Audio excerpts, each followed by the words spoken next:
at the back. So again, thank you very much for being here. And please welcome the Bernal Hill Players. Jennifer, Martha, Leah, welcome. Enjoy the afternoon. Thank you.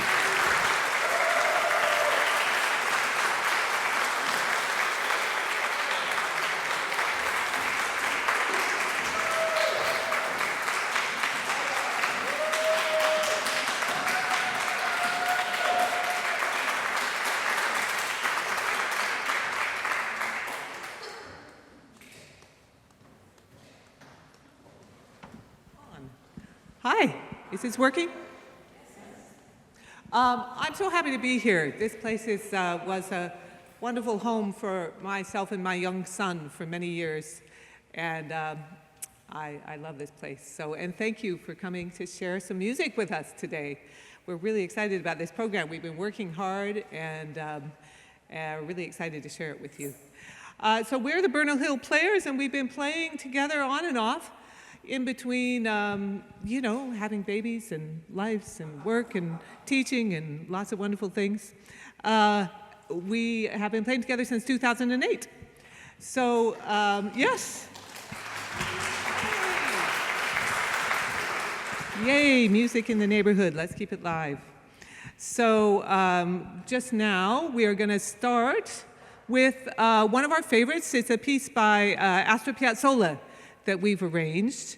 And he was a very cosmopolitan kind of guy. He was born in Argentina, and then he spent part of his childhood in New York. I think it was in New York that he came across someone who played bandoneon, the Argentinian version of the accordion, and started studying that quite seriously.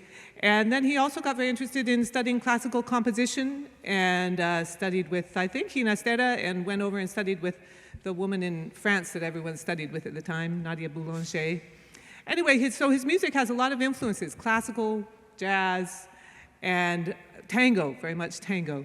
So the piece we're going to play is called Fuga y Misterio, and its classical influence can be felt in the way the beginning of it is structured like a fugue, and then it breaks out into a more chord-based format. And yeah, let's do it. Fuga y Misterio.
Hola. Gracias por estar aquí. Thank you for being here. I see a lot of familiar faces. Thank you. Lots of students, I see. Lots of friends, past and present. So our intention with this group initially, obviously, was to play things that were not that played before, to a point that we started to commission pieces. But we also discovered a repertoire that also is lovely, and we wanted to share with you. And one of them is by a woman composer, was born in Berkeley, California in 1972, still alive. Her name is Gabriela Lena Frank. And she has a lot of mixed heritage. Her mom, Peruvian, Chinese, her father, Lithuanian and Jewish descent.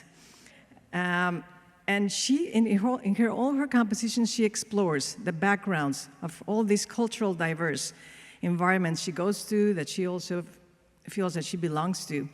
And her work also is very inspired by Bela Bartok and Alberto Ginastera, and also by a lot of extensive travels in South America.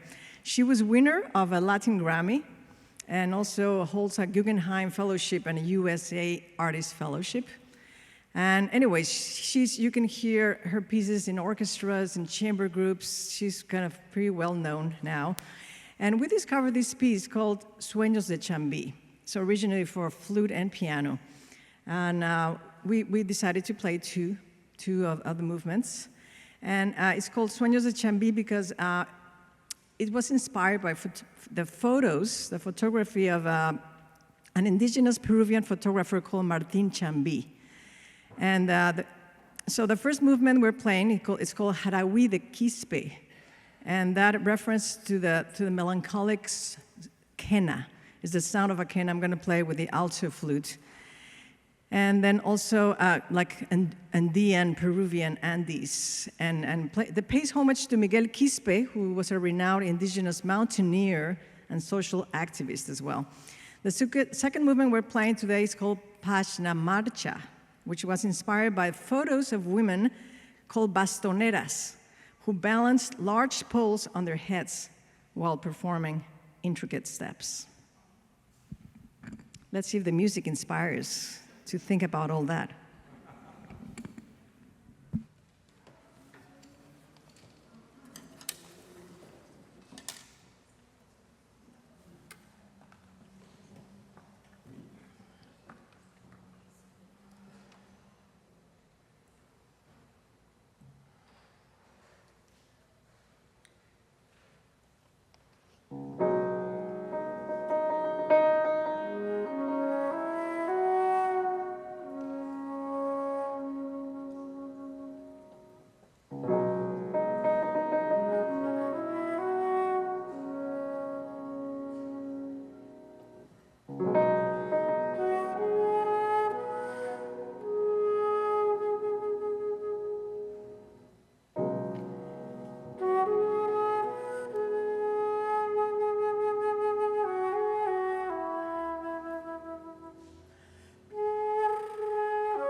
by, oh, I gotta get it right.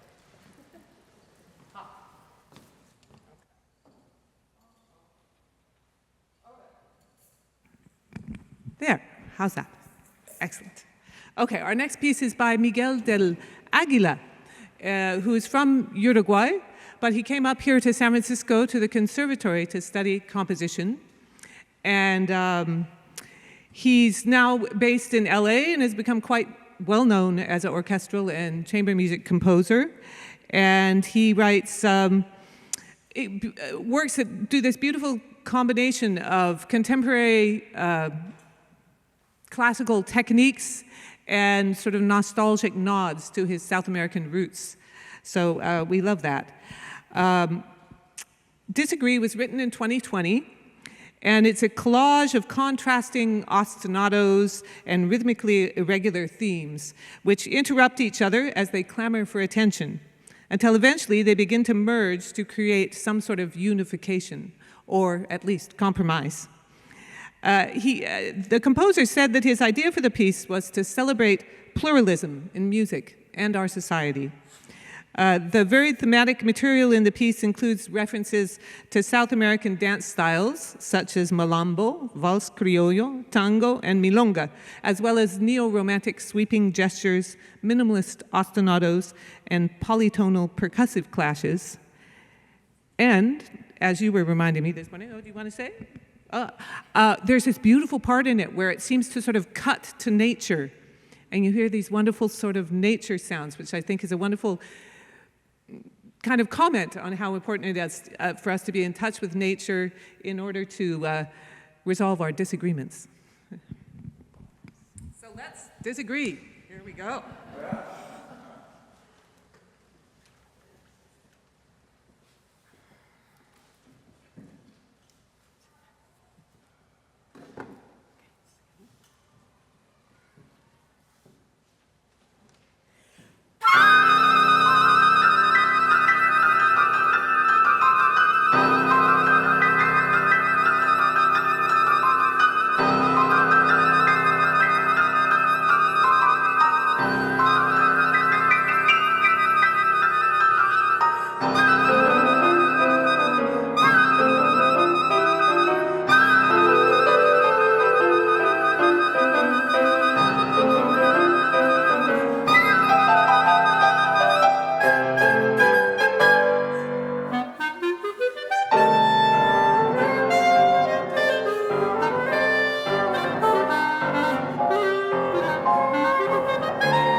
we were asked not to have an intermission, but it seems like after that piece, we all need to just sort of maybe get up and stretch. We could do the church thing where you talk to someone that you haven't met before, and you could ask them what they think of the concert so far. There you go. So please feel free. Let's just have a moment, shall we? Vamos a tomar un momento para relajar un poquito y pueden hablar con alguien que no conocen y hablar de qué piensan del concierto hasta ahora.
So you talking next? Ding, ding, ding, Om Shanti.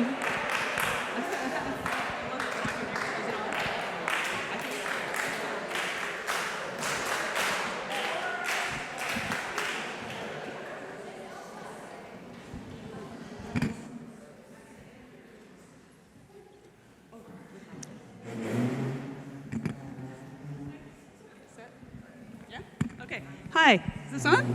Is it on? Is it on? Yes, okay, great. Okay, for our next piece, we are going to play a piece by Valerie Coleman, an internationally acclaimed composer and flutist.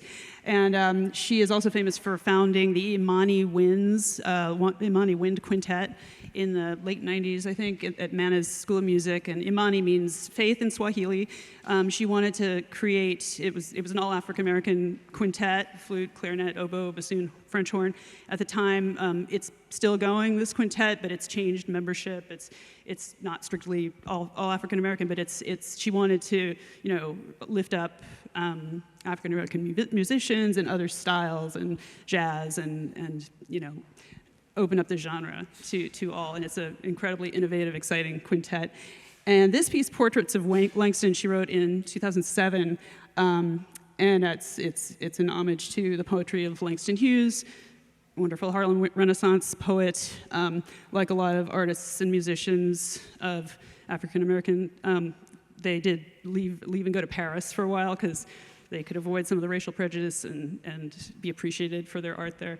And this piece, we're doing 2 of the 6 pieces from Portraits of Langston, Harlem Nights and Le Grand Duc Mambo. Le Grand Duc Mambo refers to a jazz club in the Montmartre district of Paris, where Langston Hughes in 1924 got hired by a African-American expatriate who owned the jazz club, and he was a busboy there. So pretty exciting. And anyway, and Valerie Coleman also asks that we start each piece with one of the Langston Hughes poems. And we've also added, because Jennifer is such a fantastic percussionist, we've added a conga part to Le Grand Duc Mambo, which normally would be just for flute and clarinet, but that should be good. I hope you enjoy it. Can you keep it on, because I'm going to... Sure. Okay. The sounds of the Harlem night drop one by one into stillness. The last player piano is closed. The last Victrola ceases with the jazz boy blues. The last crying baby sleeps, and the night becomes still as a whispering heartbeat. I toss without rest in the darkness, weary as the tired night. My soul empty as the silence, empty with a vague, aching emptiness, desiring, needing something, someone. I toss without rest in the darkness until the new dawn, wan and pale, descends like a white mist into the courtyard.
One night, There was a terrific fight in the Grand Duc.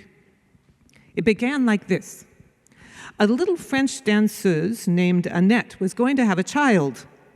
Still, to make a living, she had to come to work every night, dance with the patrons, and drink as much champagne as she could in order to get her commission.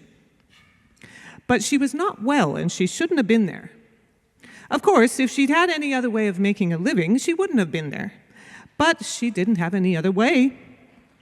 Feeling badly, no doubt, Annette began to be very spiteful to those clients who didn't think they could afford another bottle of champagne. So one night, the owner of the place asked her not to come back anymore. He was French, and she was French, and they spoke the same language fluently, so Annette said some very unpleasant things to the owner. He called an attendant to eject her. Annette would not go. The attendant laid hands on her and pushed her, struggling in her satin evening gown, towards the door. As she passed the last table, Annette seized the patron's champagne bucket, ice bottle and all, and flung it straight at the proprietor at his cash desk behind the bar. Whereupon, the attendant slapped Annette to the floor with one blow of his hand. Then it was that Florence, the famous entertainer, the same Florence who snubbed millionaires nightly, arose from her table near the orchestra to defend the poor little French danseuse in her troubles. Florence wore an evening gown of gold and spray of orchids in her hair. She swept across the floor like a handsome tigress, blocking the path of the waiters, who at the bidding of the management rushed to eject the danseuse. Florence said, "Don't touch that woman. She's a woman, and I'm a woman, and can't nobody hit a woman in any place where I work. Don't put your hands on that woman." By that time, the little danseuse had risen from the floor and seized another ice bucket, which she sent whirling into space. Customers dodged behind tables. The orchestra struck up "Tuck Me to Sleep in My Old Kentucky Home" to drown out the noise. A waiter did lay hands on the danseuse, but Florence laid hands on the waiter. Then the manager laid hands on Florence, and a battle royal began between the women and those who sided with the women, and the management and those who sided with the men.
Okay, here we go.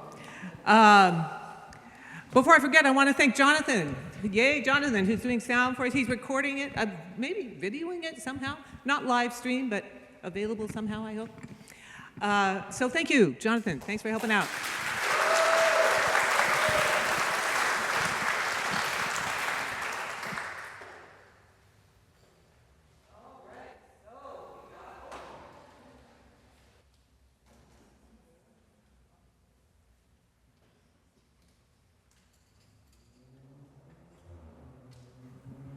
Oh, yeah.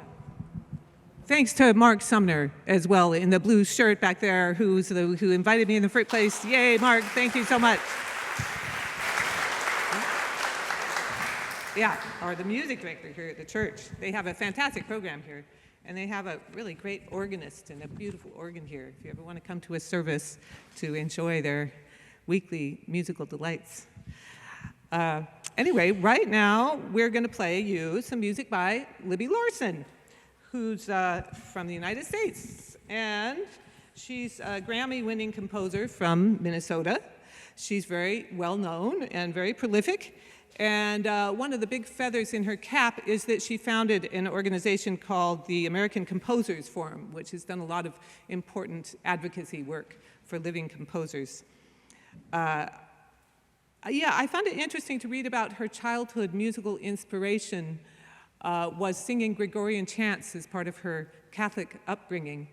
And they gave her a sense of music as having this beautiful ability to transcend and unify and heal. And that spiritual aspect isn't so apparent in the pieces we're going to play today, except maybe the slow middle movement, which is quite beautiful and is based on a dance of Polish origins called a Varsouvianna. The other two movements we're playing from this suite called Barn Dances is one called Forward 6 and Fall Back 8, which references the open fifths of fiddle patterns in a hoedown jig, and Rattlesnake Twist, which is a percussive, jazzy version of a tarantella.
Well, we want to thank you for coming here today. This is our last number.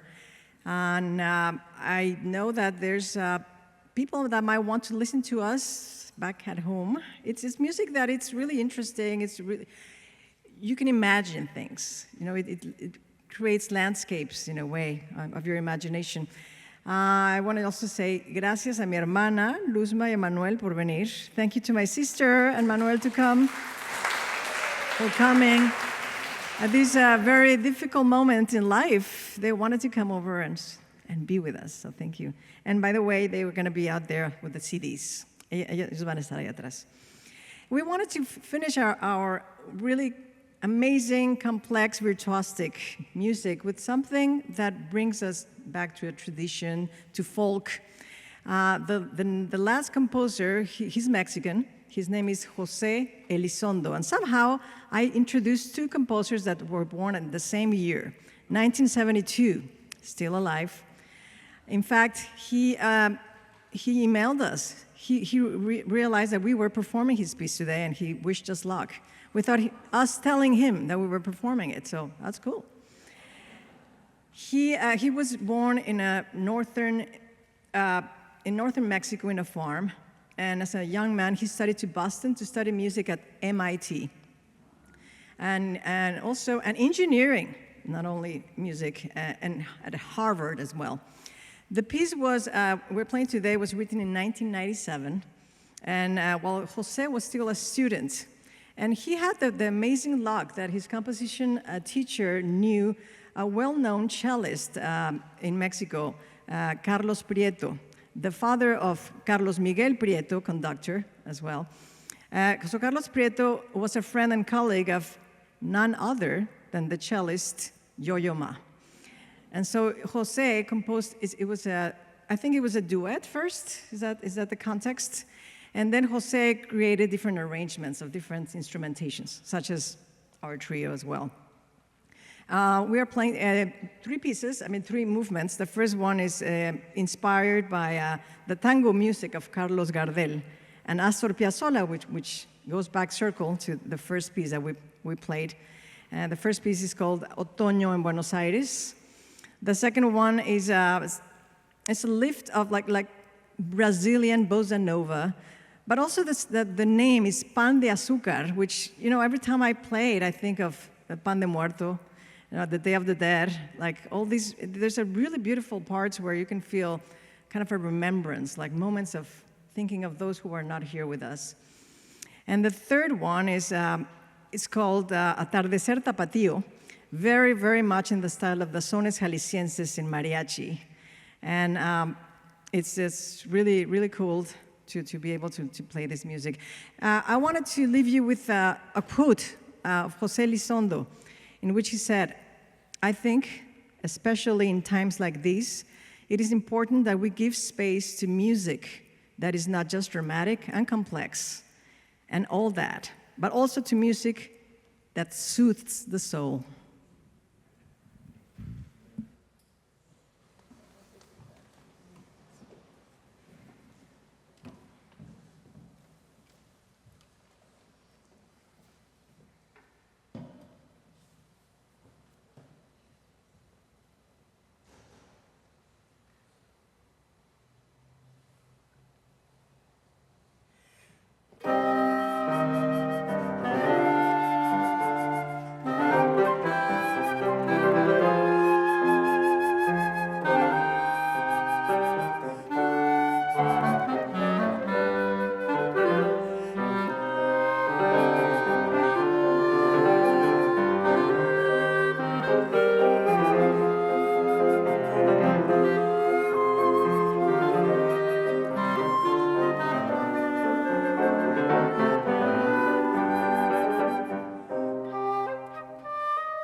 Thanks, John.